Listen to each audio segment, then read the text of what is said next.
fingers and 6 strings, Mr. Edward Van Halen!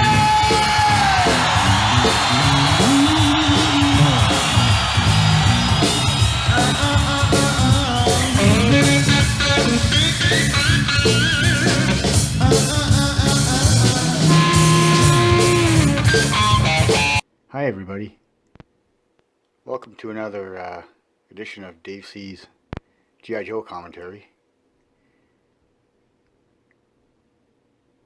Right now you're looking at a shelf of mainly 1985 Cobra guys. There's all the frogmen there, and there's 4 snow serpents. And back there are the televipers.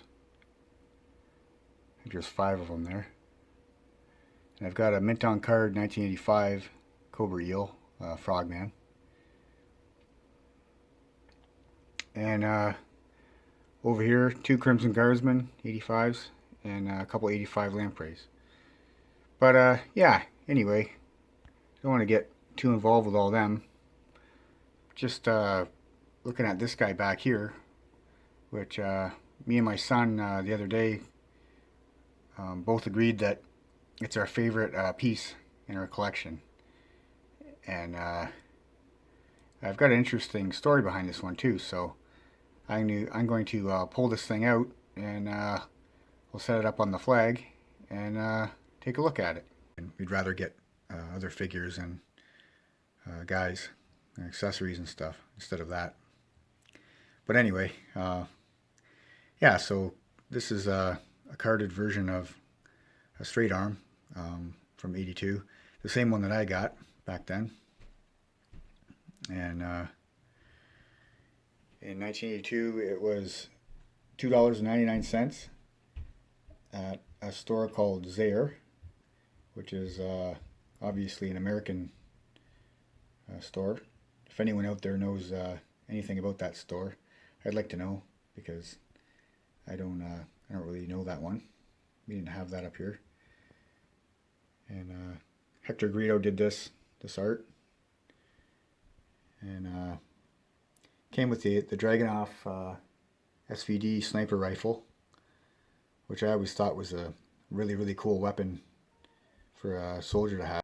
Yeah, they were really great because they were the original soldier for Cobra, and later on the Cobra Legions sort of branched off into different specialty groups, which was pretty neat.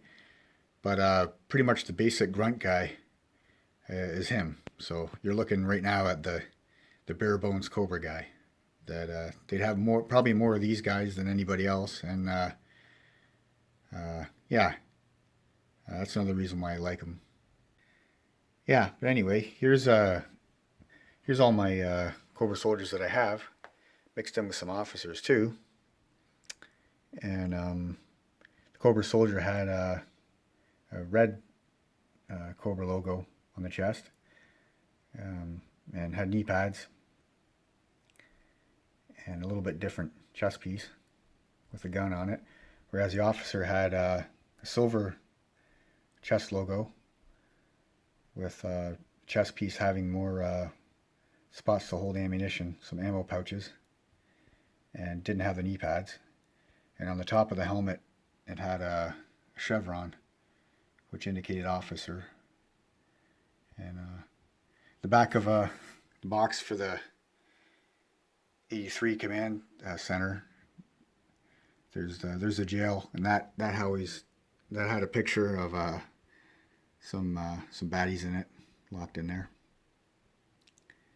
I always thought that was really cool. But that's to talk about another time. There's a jail there where they're in it. But that's for another review. But that's pretty deadly, really, that whole base. That's the whole box right there. And I got it up on the flag right now. But we'll talk about that later. Let's get back to the Cobra Soldier. There's always way too much to talk about. Yeah, and here's some more file cards. Here's the Cobra Soldier one there. And pretty much just goes on to say that He was one of the nameless, faceless legions of Cobra Command. Each Cobra is highly skilled in the uses of explosives, all NATO and Warsaw-packed small arms, sabotage, and the martial arts. Qualified expert, Scorpion, machine pistol, Dragunov, and the Uzi, as well as the M16. And this was a cool one that Larry added to talk about how sinister they are. Cobras swear absolute loyalty to their fanatical leader, Cobra Commander. Their goal, to conquer the world for their own evil purpose. And here's the Cobra officer one with a nice coffee stain. Somebody's dad probably put a coffee down there when they had it out. I remember my dad, he'd always have my guys on the end table. He'd be working nights or something, and he'd come home, and if I had a couple guys out, he'd always set them in different poses and put their weapons in their hands and backpacks, and had them in funny poses on the stands at the sides of the couches. And I think there was quite a few coffee stains on there too, from what I remember. So I kind of like that there's a coffee stain on there. Another cool thing about these is always you flip it over and that was the card, right? Like this one would be the card for that for a Cobra officer, and that's the Cobra Soldier. If you flip this one over here, it'll be identical to what's on that there, you know, and it is. So pretty neat. But yeah, I guess we won't get into the officer because that's a different guy to look at, even though he's similar, of course. So yeah, I'll flip this around, and here it is here, flipped around, and it's an 11 back. When G.I. Joe first came out in '82, they were all nine backs, meaning that there were 9 figures displayed on the back.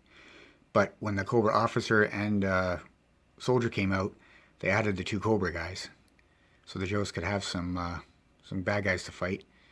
And the mysterious Cobra Commander wasn't released yet, so we didn't know much about him. But these were his troopers, and so this is a card back with 11, straight arm, 82, and it's in pretty good shape. Like it doesn't have any creases or anything, and I'm really happy to own this one. The story behind this one, it's actually pretty interesting, is in 2001, I was kind of in between jobs and stuff, and had a bit of time. I was a younger man then, and was trying to find a career or you know, set my foot where I wanted to in the world. And but I had a bit of time, so I started collecting Joes again, and there was a toy shop about a half hour from where I lived, and he had all the old Joes, and this was 2001, so they were a lot more affordable than they are now. But yeah, so I would go there and buy Joes, and one day I walked in and he had this one there,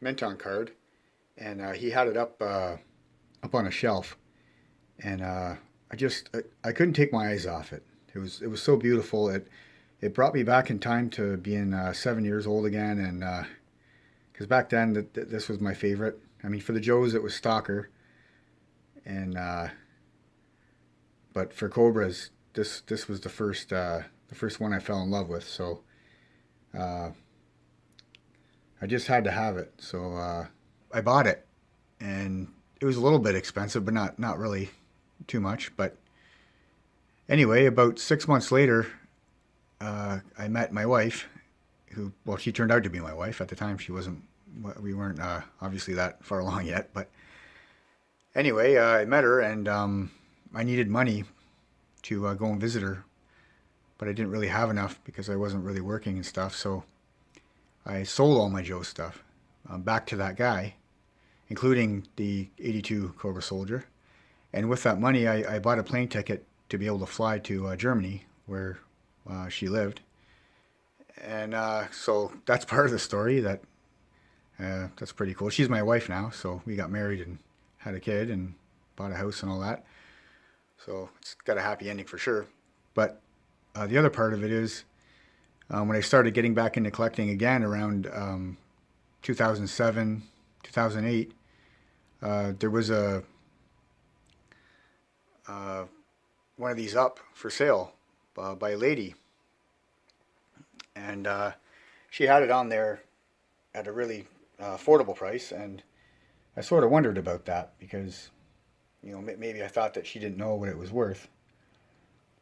And last thing I wanted to do is take advantage of some old lady, right? So I let her know what it's worth, and I let her know kind of how special it is. And but she was like, "Oh no, it's okay if you want it, and you know you can come get it." And so I was like, "Okay." So she told me the story about it, and that's this exact one here. Christmas 1982. She had bought this one along with 4 or 5 other guys, and wrapped them up and had them in the closet, the top of her closet, and I guess this one here fell down behind some clothing, and was at the very very bottom of the shelving, and she didn't find it, so it never got given to her son. So anyway, I guess that's how she ended up finding it in her closet, like 20 some odd years later or whatever, and just wanted to sell it. So I ended up giving her twice as much as she wanted, because I told her it wouldn't feel right if I just took it off her hands for what she wanted. So she appreciated that, and yeah, because last thing I wanted to do was disrespect a G.I. Joe mom, because after all, my mom was a G.I. Joe mom who bought me lots of Joes and stuff and all that, and yeah. They first appeared in G.I. Joe #1, the Marvel comic, and there it is there.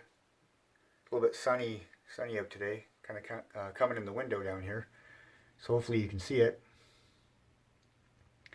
But yeah, they defended Cobra Island against the Joes who came for an assault, and in that issue they had red face masks, which I don't know if Larry knew that the figures were going to have black face masks. Probably not. But yeah, they have the red ones, but they look cool. And yeah, they try to defend the island there. And at the end, Cobra Commander and Baroness escape in a helicopter and go to the real base, which you know, we had to find out later about that. There was much more menacing things other than just what happened in the first issue. But yeah, I really enjoyed this issue, and it's quite a cover, and really sparked the imagination. I had the comics before I had even seen the cartoon. The cartoon didn't come out until like a year after this. It was a 5-part cartoon series that was on in September 83, and you'd come home from school, and then it would be on every night of the week. So Monday, Tuesday, Wednesday, Thursday, Friday, right after school. It would be like an after-school special. I don't know if you guys remember those, but there was always those after-school specials. So I guess the plan was by Sunbow, which is the production company for the cartoon. They had that idea to have it kind of like an after-school special. So all the 5 parts put together makes a movie, and it's called The Mass Device. And I remember being in school and just thinking about the next episode, like, oh man, I got to get home just to see the next episode. And that one, the Cobra Soldiers are actually depicted pretty cool. Like that movie's a little bit more serious than the later cartoons that came out.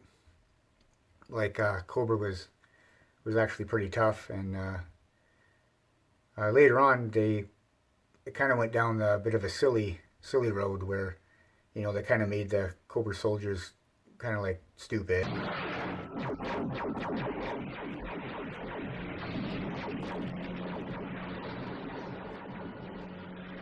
Excuse me, sir.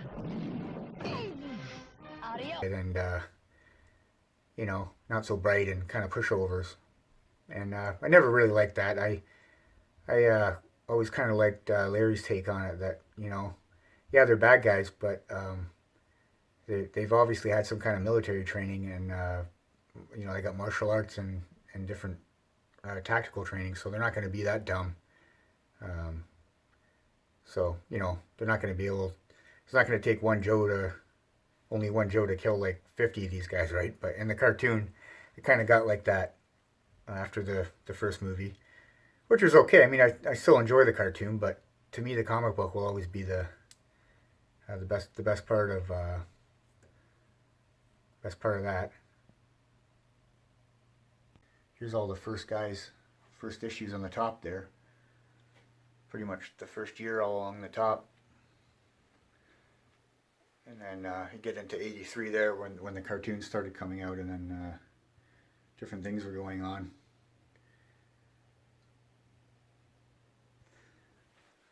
But yeah, hope you enjoyed this. Well, actually, no, I'm not done yet. There's a catalog here that came with some of the vehicles, like the Mobat and the Vamp and the Howl Laser, flat cannon, and jump pad and ram. But yeah, here's the original guys, the original 9. And that commercial was awesome. It was like yeah, the TV commercial was like the Brady Bunch television show opening. It had all different panels, and on each panel it had a guy. Like it had Scarlet on one, and Snake Eyes, and Grunt. And it introduced them all. And that was really cool. Never forget that. And then the guy we're talking about here is the Cobra Soldier, of course.